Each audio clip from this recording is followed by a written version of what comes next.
नमस्कार, मैं अवधेश प्रताप सिंह स्वागत करता हूं आपके के चैनल में जिसका नाम है स्टडी विद अवधेश। तो आज का टॉपिक है relationship between R and small F. Relationship between R and small F. R के बारे में हमने बताया था। आर क्या है? हमारा रेडियस ऑफ कर्वेचर होता है। एफ क्या है? फोकल लेंथ होता है। तो आज हम रेडियस ऑफ कर्वेचर और फोकल लेंथ के बीच में क्या रिलेशन होता है उसी के बारे में आज हम डिस्कस करेंगे। तो चलिए आज का लेक्चर हम शुरू करते हैं। तो पहले थोड़ा सा हम आपको बता दें रेडियस ऑफ कर्वेचर के बारे में, फिर से रिवाइज करवा दें। हमने प्रीवियस लेक्चर में बता रखा है radius of curvature focal length के बारे में। अगर आप लोगों ने वो वीडियो नहीं देखा है तो हमने लिंक डिस्क्रिप्शन में दे दिया है, आप वहां से जाकर उस वीडियो को आप देख सकते हैं। तो चलिए हम बात करते हैं पहले for concave mirror. For concave mirror, for concave mirror.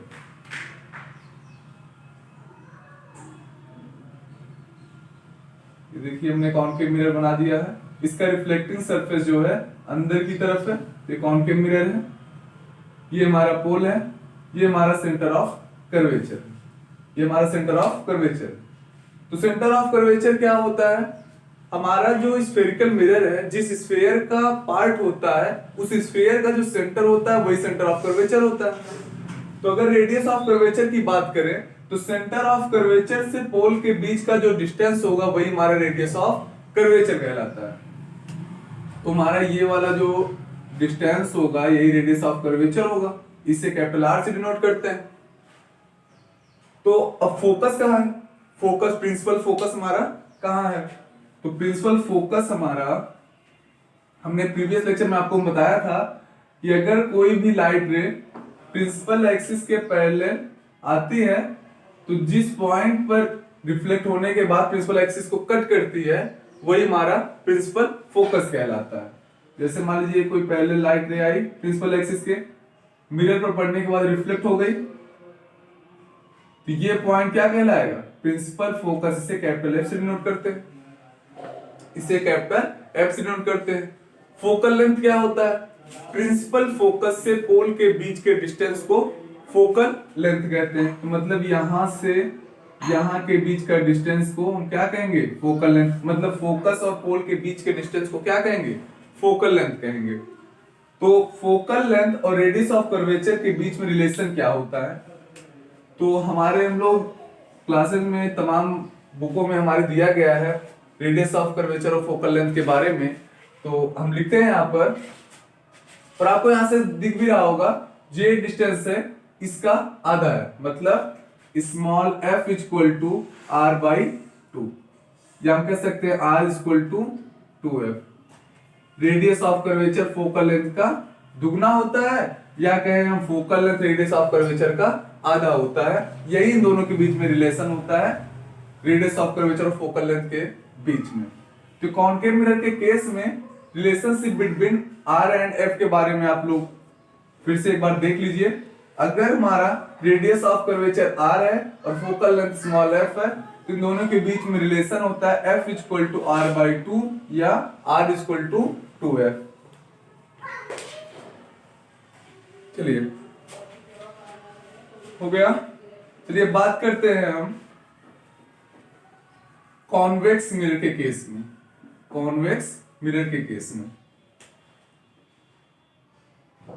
For convex mirror, for convex mirror.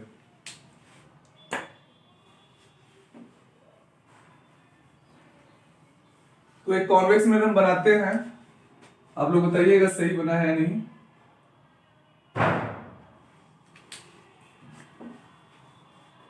Convex mirror में क्या होता है? रिफ्लेक्टिंग सरफेस किस तरफ होता है? बाहर की तरफ होता है।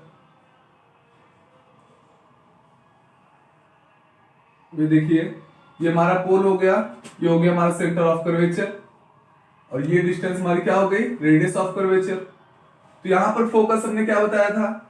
अगर कोई लाइट रे प्रिंसिपल एक्सिस के पैरेलल आती है तो जिस पॉइंट पर रिफ्लेक्ट होने के बाद प्रिंसिपल एक्सिस को कट करती है वही हमारा प्रिंसिपल फोकस कहलाता है। क्योंकि हमने बताया था कॉन्वेक्स मिरर जो होता है कैसा मिरर होता है? कन्वर्जिंग या डाइवर्जिंग? डाइवर्जिंग मिरर होता है। लाइट को डाइवर्ज कराता है। अब ये तो प्रिंसिपल एक्सिस को कट कर नहीं रही है, तो इसको हम देखते हैं, एक लाइन ड्रॉ करते हैं हाइपोथेटिकल, जो कि हमें अपीयर होती दिखती है इस प्रिंसिपल एक्सिस पे एक पॉइंट पर कट करती हुई। तो यही जो पॉइंट है हमारा, ये वाला पॉइंट, यही हमारा प्रिंसिपल फोकस कहलाता है। और प्रिंसिपल फोकस से पोल के बीच के डिस्टेंस को फोकल लेंथ स्मॉल एफ कहते हैं। तब इसके बीच में relation F equal to R/2 या R इक्वल टू 2F। अब आपको समझ में आ गया होगा relationship between R and F concave और कॉन्वेक्स दोनों में सेम होता है। और क्या होता है, R इक्वल टू 2F या F equal to R/2।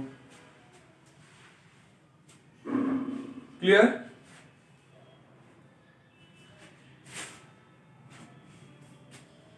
Note कर लीजिए।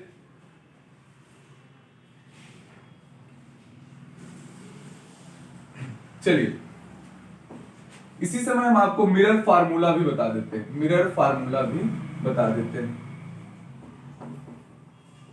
सेकंड टॉपिक क्या था, ये तो फर्स्ट हो गया। अब सेकंड टॉपिक है mirror formula.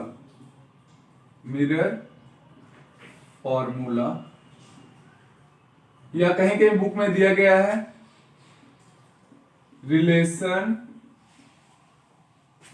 Between small f, small u and v। Mirror formula या कहे हम relation between small f, small u and small v, इन तीनों के बीच में क्या रिलेशन होता है उसी को हम लोग कहते हैं मिरर फार्मूला।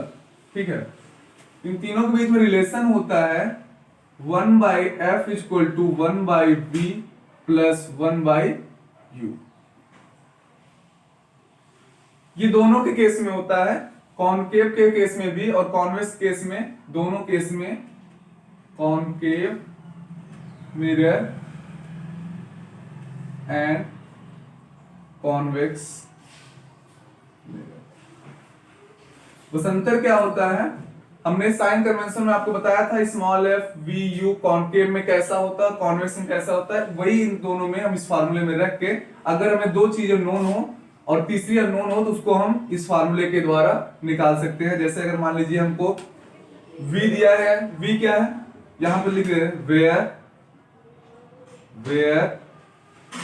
v इज क्या है, distance of the image from the pole, और u क्या है, u is distance of the object from the pole। Clear? f क्या है, f is focal length, f is focal length।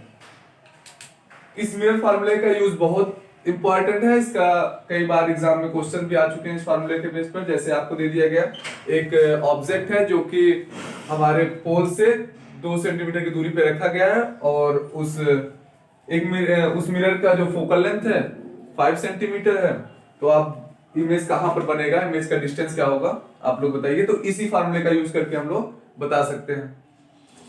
एक बार फिर से रिवाइज करवा देते हैं हमने आज क्या पढ़ाया है। तो हमने बताया relationship between R and F, तो R इक्वल टू 2F या F इक्वल टू R/2, और दूसरा हमने बताया था mirror formula 1/F equal to 1/V plus 1/U। यहां से आप दो नोन दिया गया हो और तीसरा अननोन हो तो इस फार्मूले के हेल्प से हम लोग निकाल सकते हैं। तो एक बार आप लोग इसको रिवाइज कर लीजिए और उसके बाद कोई डाउट हो तो बताइए। चलिए, नोट हो गया? तो आज के लिए बहुत है।